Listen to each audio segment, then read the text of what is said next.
Communal coffins, cinnamon toothpaste, and a surprisingly enlightened work schedule. A love-hate relationship with cats, and an official office of the dead. Life in the Middle Ages had its weird parts, but here's the strangest thing. It wasn't all that different from our lives today.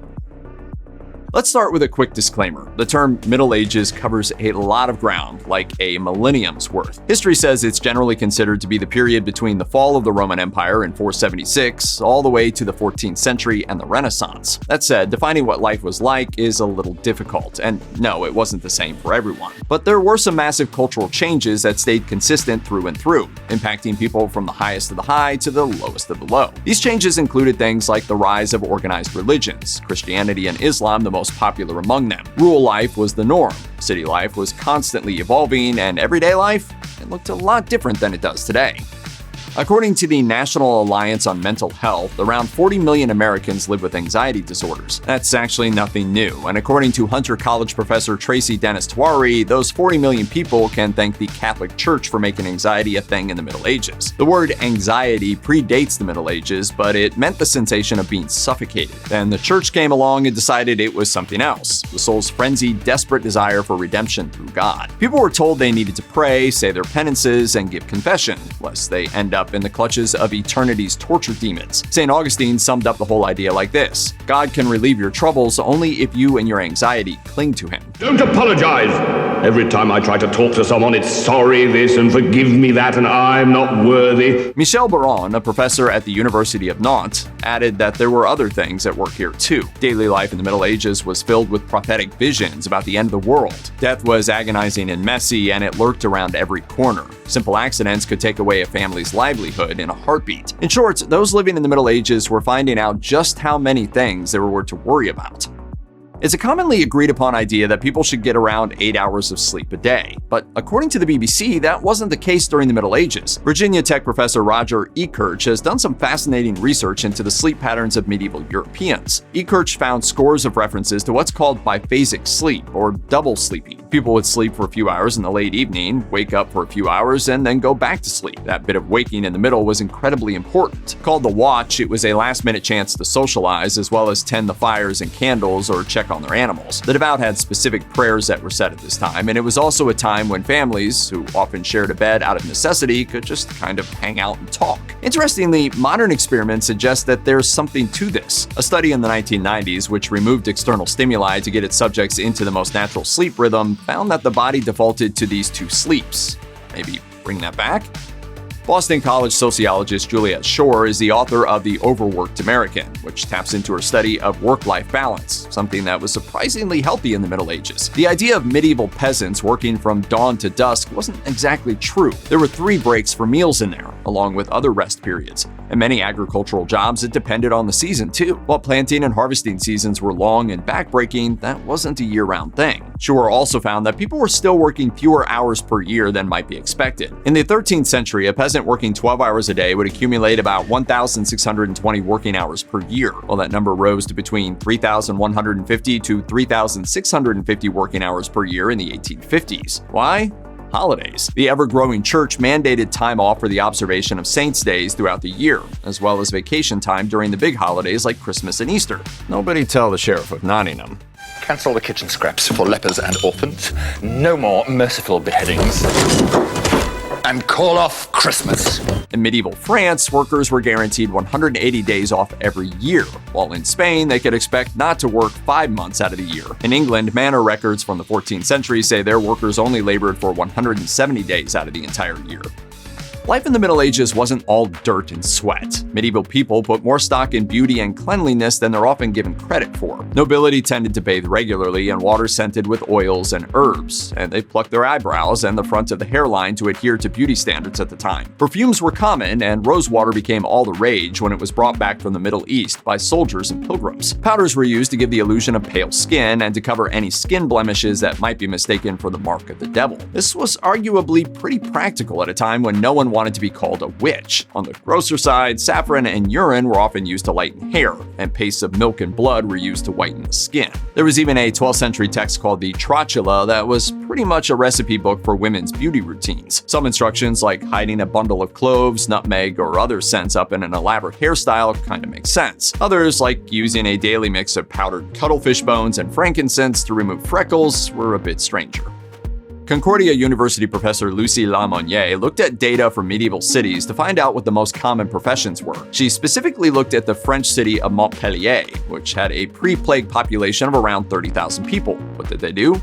About 25% of the people living in the city and suburbs were farmers. In addition to working large fields, they also raised livestock, worked in orchards, and tended vegetable beds. The next most popular occupation was carpentry. Carpenters worked on major construction projects, built furniture, and chopped firewood. Butchers accounted for about 4% of Montpellier's population, meaning there was roughly one butcher for every 300 people. There was about the same percentage of shoemakers, and around 2% of the city's people were working for the church. At lower percentages, but still significant numbers, were the tailors, notaries, barbers, retailers, and stonemasons. As far as working life as a medieval woman, Lamonnier says they often spent their days occupied with at-home work, like spinning, weaving, and needlework. Some women were employed as maids, while others ran their own businesses, including bakeries and pastry shops. Interestingly, 20% of Montpellier's apprenticeship contracts from between 1300 and 1400 were for women learning a trade. Other cities had much lower rates, indicating a diversity of attitudes toward women in business. To think that any girl, let alone you, would have the audacity to engage in matters of business, it's insane.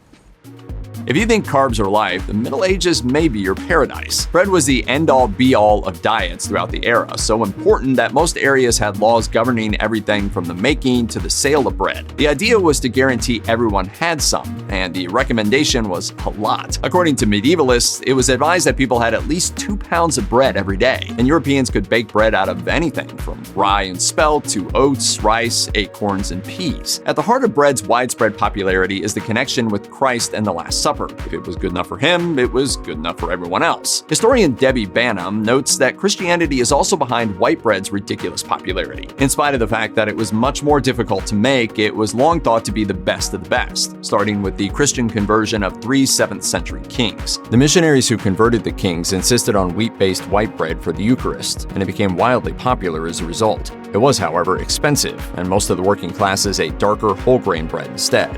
Life is about more than just what people did, it's about what surrounded them too. And in the Middle Ages, life in the city was defined by the bells. Ringing bells called the devout to worship, and they also rang to signal other events, like deaths. As the Middle Ages rolled on, more and more bells were built. Medievalists notes that belfries, towers with bells at the top, were seen as signs of a city's success, and dozens of surviving bell towers have been earmarked as World Heritage Sites. It might have been obnoxious, but it meant that life in a medieval city was always on schedule. We've all heard that people in the Middle Ages didn't have the life expectancy that people have today. That's not to say that everyone died suddenly in the prime of their life. So what kind of support was provided to the elderly? According to medievalists, elderly family members were typically cared for by their relatives. For those who had no family, evidence from historical records suggests that others in the community would offer support, friendship, and comfort to their elderly neighbors. There were a few different social structures in place to make sure the elderly were fed and cared for when they could no longer work, with part of the responsibility falling on the wealthy. Many would provide pensions for their own servants so they could live comfortably once they aged out of work, and donated heavily to provide for other elderly individuals in need. Monasteries would typically devote alms to the support of not just the elderly, but also widows, orphans, and the disabled. If someone had been part of a guild or fraternal society, these organizations also had resources devoted to elder care. It was widely considered just the good thing to do, with many of the elderly cared for and housed in hospitals associated with religious communities. Perfectionism is so deep-seated in so many of us that it's not always recognizable as a harmful drive. According to the BBC, the need to be perfect and the mental and emotional struggles that happen when we inevitably fall short are linked to a slew of health problems. Interestingly, people in the Middle Ages were living with the same burden. That's according to medieval scholar Irina Dumitrescu. She says that a study of medieval literature reveals just how obsessed the era was not only with perfection, but also with reminding people how deeply fallible they were. She cited works like the autobiography of Marjorie Kemp, Sir Gawain and the Green Knight, and the works of Geoffrey Chaucer, particularly the story of The Wife of Bath. These illustrated the purity of the lives of saints, the ideals of chivalry, and the perfection of virginity, respectively. I give to you the seeker of serenity, the protector of Italian virginity, the enforcer of our Lord God. Dumitrescu found it was a recurring pattern. Medieval literature told people how perfect they should be, then added more thoughts on why they were never going to achieve that perfection. It was truly a millennium of flops. Religion helped shape the daily life of countless people throughout the Middle Ages, but it was also pretty complicated. According to world history, Christianity did a slow crawl across the world over the course of centuries, dividing people into new Christians and old pagans. This often changed old practices like fortune-telling, offering gifts to earth and water spirits, or saying spells and incantations while planting crops. They were deemed heretical in some circles and allowed to continue in others, particularly where people also embraced Christian rites like prayer and confession. The clergy had a habit of looking in the other direction when it came to many old pagan rituals. Even devout Christians in the Middle Ages didn't have much to do when it came to saying Mass. It was recited in Latin, with the priest facing away from his congregation. Instead, it was baptism ceremonies that presented the everyday person with a connection to their new faith, with the belief that it was the source of a person's purely spiritual life. Christianity evolved a lot over the course of 1,000 years. The so-called cult of Mary became incredibly important. The church took an increasingly harsher stance toward heretical groups, and the Crusades formed the backdrop of life for hundreds of years. Medieval teeth are often rumored to be pretty nasty. Bow to her! Bow to the Queen of Slime, the Queen of Filth, the Queen of Putrescence! But that's not actually the case at all, according to historian Tim O'Neill. Not only were white teeth and pleasant breath considered desirable, but people also tended to make dental care a part of their daily routine. Tooth decay was actually fairly rare for a few reasons, starting with the lack of added sugars in the typical diet. The impact of coarsely ground bread also wore the teeth down smoother than with more varied diets. That means there were fewer places for bacteria to get stuck, and when they cleaned their teeth, which they often did usually with linen cloths, they would remove particles before they turned into problems. Historian Danielle Cebulski says that regularly using toothpaste was absolutely a common thing too. She's found some medieval recipes for making homemade toothpaste, and they don't sound all that terrible. One called for using powdered walnut shells and rinsing with warm wine, while others suggested a powder made of ingredients like cinnamon, wormwood, olives, date pits, and clove. Traveling? There were recommendations for taking toothpaste with you in the form of balls of sage and salt that were baked and then chewed for some nice, clean teeth. Were good boys and girls making life in the Middle Ages better for people?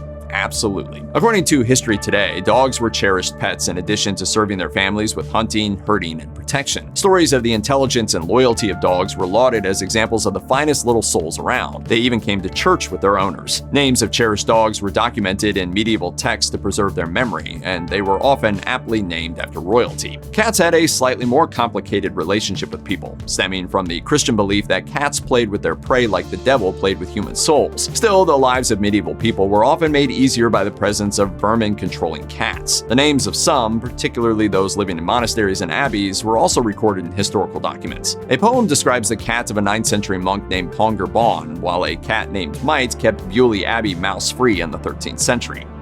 It's a given that rural living comes with gardens, but according to research by historian Caroline Goodson, gardens in the middle of medieval cities weren't uncommon either. Open areas between and behind houses were often used for everything from vegetable gardens to vineyards, and mentions of urban gardens started showing up in historical records dating back to the 6th century, becoming more common as the Middle Ages went on. Some cities were even overhauled to incorporate more greenery inside city walls. Lucca, for example, went from a city where houses were packed shoulder to shoulder in the Roman style to a medieval city with enough green space that even the hardest city dwellers could have their own gardens. Concordia University professor Lucie Lamonnier noted in her research that medieval cities were much greener than their modern-day counterparts, and so-called urban peasants often had their own spaces to provide valuable herbs and vegetables to families. These green spaces started to decrease as cities became more and more crowded. However, after the population dropped due to plague pandemics, they were often reclaimed and converted back into gardens by those who survived. Gardens weren't all about food either. Medieval physicians literally recommended that everyone should take time to smell the roses, citing walks in nature as the best remedy to lift one's mood, as well as improve long-term mental and physical health.